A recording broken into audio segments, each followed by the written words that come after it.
नमस्कार साथियों, Hindi with Pukhraj YouTube channel पर आपका हार्दिक स्वागत और अभिनंदन।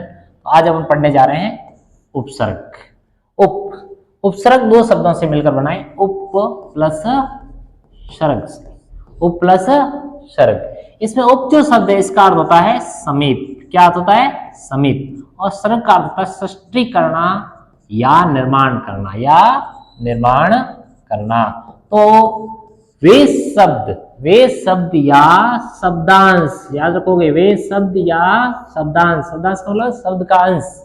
वे शब्द या शब्दांश जो किसी शब्द के साथ जुड़कर यानी उसके आगे जुड़कर नए शब्द का निर्माण करते हैं वो उपसर्ग कहलाते हैं। एक बार परिभाषा क्लियर कर लें। वे शब्द या शब्दांश किसी भी शब्द के आगे जुड़कर एक नए शब्द का निर्माण करते हैं, उसके अर्थ में परिवर्तन कर देते हैं, वे क्या कहलाते हैं? उपसर्ग कहलाते हैं।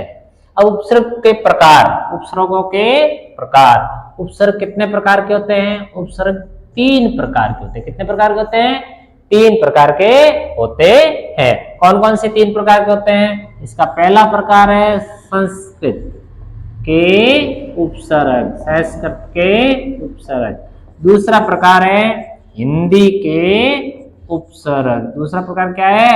हिंदी के उपसर्ग। और तीसरा प्रकार है वो है विदेशी उपसर्ग। विदेशी उपसर्ग। आप जानते हैं कि संस्कृत को हिंदी भाषा की जननी मानी जाती है।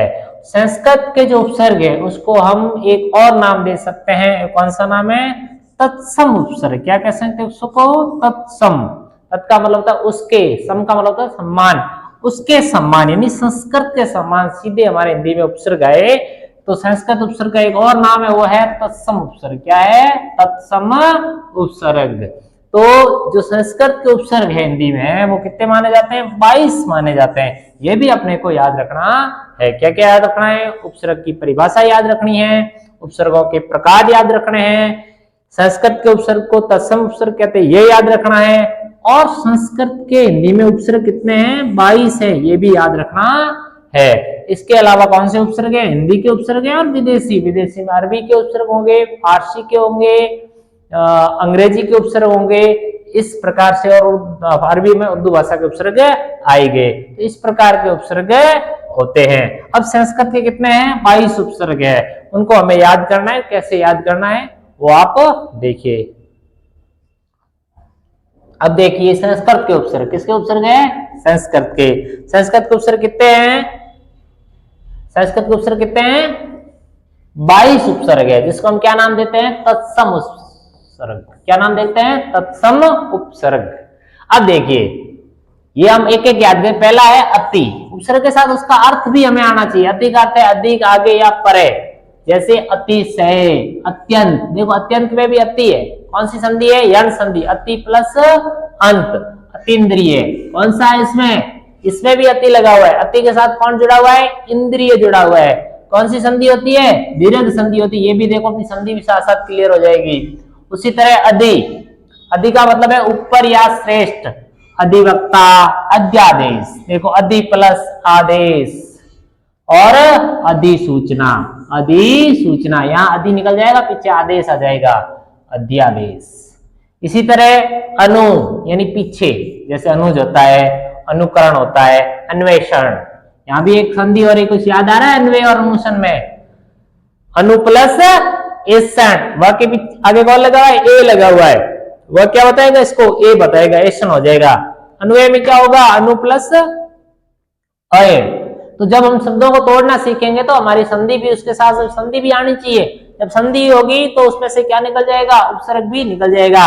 लेकिन ये जरूरी नहीं है कि जो संधि हो रही वही उपसर्ग होगा। इस बात का भी ध्यान रखना है। अब का मतलब होता है बुरा। जैसे अपमान है, अपराध है, अपव्यय।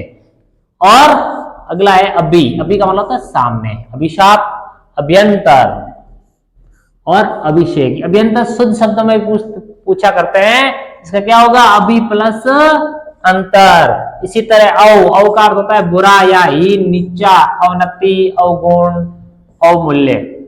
इसी तरह आ का मतलब तक। आ का मतलब होता है तक। जैसे अपन ने अव्ययभाव समास में पढ़ा था, आ जन्म, आरोहण, आ जानू, यहाँ आ और आ क्या लगे हुए हैं? उपसर्ग लगे हुए हैं। उत ऊपर या श्रेष्ठ, उत्कंठा, उत्कर्ष, उदार। कौन सी संधि है उदार में? व्यंजन संधि। क्या बनता है? उत प्लस द का क्या बनता है? धक्का ह बनता है। उत प्लस आर, उल्लास। उल्लास में भी उत प्लस लास होता है। त के साथ ल आए तो त का क्या बन जाता है? त या द का ल बन जाता है।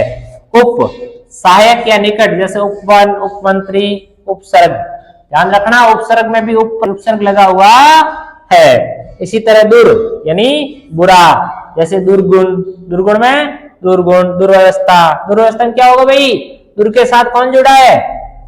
दुर के प्लस में अवस्था जुड़ा है। क्या जुड़ा है? अवस्था। इसी तरह दुरुपयोग, दुरुपयोग में क्या जुड़ा? दुर प्लस उपयोग, दुर प्लस उपयोग। लेकिन देखो यहाँ संधि अलग होगी, संधि विसर्ग में जाएगी। ध्यान रखोगे आप। दुस, दुस का अर्थ होता है बुरा। देखो मैंने तीनों उदाहरण देने की कोशिश की है, दुशासन का, दुष्कर्म का और दुसाहस का। इनकी हम जो संधि करेंगे ना तो विसर्ग संधि आएगी, दु प्लस शासन, लेकिन उपसर्ग है दुस रहेगा, यही दुस आएगा तीनों में। भले यहाँ से ये आ रहा है, कौन आ रहा है, या सड़क आ रहा है, लेकिन उपसर्ग कौन सा रहेगा? दुस ही रहेगा। अगला देखिए, अपने यहाँ पर कितने कर लिए? 11 उपसर्गों के बारे में कर लिया, और अब बाकी कितने बच गए? 11 और। देखिए अगला, देखिए अगला क्या है? नी। नी का अर्थ होता है बिना विपरीत, जैसे निडर यानी बिना डर का। न्यून, न्यून में भी यण संधि है, नी प्लस ऊन, निबंध। ये उपसर्ग है, बंद मूल शब्द बच जाएगा यहाँ पर। निर, ये र अलंत है, बिना। निर्जन यानी लोगों के बिना। नीरज, नीरज में कैसे हो जाएगा? उपसर्ग तो क्या रहेगा नीरज में? नीर रहेगा, लेकिन जब हम इसकी संधि करेंगे तो क्या होगा? नी प्लस रज होगा, और र की वजह से विसर्ग तो हट जाएगा, लेकिन ये नी भी क्या हो जाएगा? बड़ा हो जाएगा। ये हमने पढ़ा था वहां पर, आपको याद हो तो। देखो ये निस, इसका भी हमने तीनों उदाहरण करने का प्रयास किया है। निश्चय लिखा है, निष्फल लिखा है और निसंदेह लिखा है। तीनों में स अलग अलग आ रहे हैं, लेकिन उपसर्ग में सिर्फ यही स रहेगा जिस तरह से दुस में रह रहा था। याद रखना है, निस और दुस यही उपसर्ग होते हैं, ऐसा उपसर्ग आपको नहीं मिलेगा। दुस ऐसा ये नहीं होगा। कौन सा रहेगा? दुस यही होगा, और निस भी यही होगा। इसको ध्यान में रखना है। आगे भले निश्चय में देखो, फल, निसंदेह और निश्चय अलग अलग आ रहे हैं, इसका भी अपने को याद रखना है। इसी तरह प्र का मतलब होता है आगे, प्रगति, प्राचार्य, प्र प्लस आचार्य। प्रोजल, प्रोजल में क्या हो रहा है भाई? प्र के साथ में कौन आ रहा है? उज्जवल आ रहा है। उज्जवल से क्या बन गया? ओ बन गया है। अ के साथ उ आता है तो क्या, कौन सी संधि होती है? गुण संधि होती है। ये प्रोज्वल, यानी कहने का मतलब ये है कि आपको शब्द को अलग करना आना चाहिए, तभी आप उसमें से उपसर्ग निकाल पाओगे। परा विपरीत या पीछे, जैसे पराकाष्ठा, परा उपसर्ग है। प्राजय, जय मतलब विपरीत यानी उल्टा भी हो रहा है ना। प्रास्त, परा प्लस क्या होगा भाई? सस्त नहीं होगा, यहाँ पर अस्त होगा। वो सब क्या आएगा? अस्त। परी, परी का अर्थ होता है चारों ओर, जैसे परिक्रमा, परीक्षा। परी, री छोटी होगी और मिलेगा कौन? इच्छा। इच्छा क्या होगी? ई में इच्छा बड़ी होती, इच्छा होता है। पर्यावरण, परि प्लस आवरण। और परिच्छेद में क्या होगा भाई? परि और छेद। यहाँ का कहीं छेद नहीं होगा, लेकिन यहाँ जब ये जोड़ेंगे तो ये शब्द छेद है इसमें, लेकिन आपस में जोड़ेंगे कौन सी संधि? चागम संधि में जो पढ़ा था, च का क्या होगा? आगमन होगा। इसी तरह प्रति, प्रति मतलब प्रत्येक, जैसे प्रतिदिन, हमेशा, प्रत्यक्ष, सामने, प्रतीक्षा। प्रतीक्षा में भी क्या आ रहा है? प्रति प्लस इच्छा हो रहा है। तो कहने का भाव ये है कि अपने को शब्दों को बराबर तोड़ना आना चाहिए। इसी तरह वी का है विशेष या भिन्न, जैसे विज्ञान, यहाँ वी उपसर्ग है। विमुख, विजय, विपक्ष। जैसे ये नॉर्मल है, आराम से सब निकल रहे हैं। सु अच्छा, सुलभ, सुलभ है, लेकिन यहाँ सुक्ति में सु बड़ा है, लेकिन यहाँ क्या है, उपसर्ग में छोटा छोटा होगा, क्यों? क्योंकि हमें संधि भी साथ में आनी चाहिए। क्या बनेगा? सुधन उक्ति। क्या बनेगा? सु प्लस उक्ति। संधि का कौन सी संधि का उदाहरण है? दीर्घ स्वर संधि का उदाहरण है। स्वागत, सु प्लस आगत, सु प्लस आगत। कौन सी संधि का उदाहरण है भैया? याद आ रहा है? यण संधि का उदाहरण है।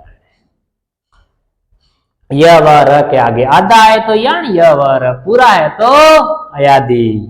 इसी तरह सम संकल्प बन गया, संपादन बन गया, संन्यास। ध्यान रखना भाई, संन्यास शब्द आजकल बहुत फेमस हो चुका है, परीक्षा में आता है, बार बार पूछते हैं।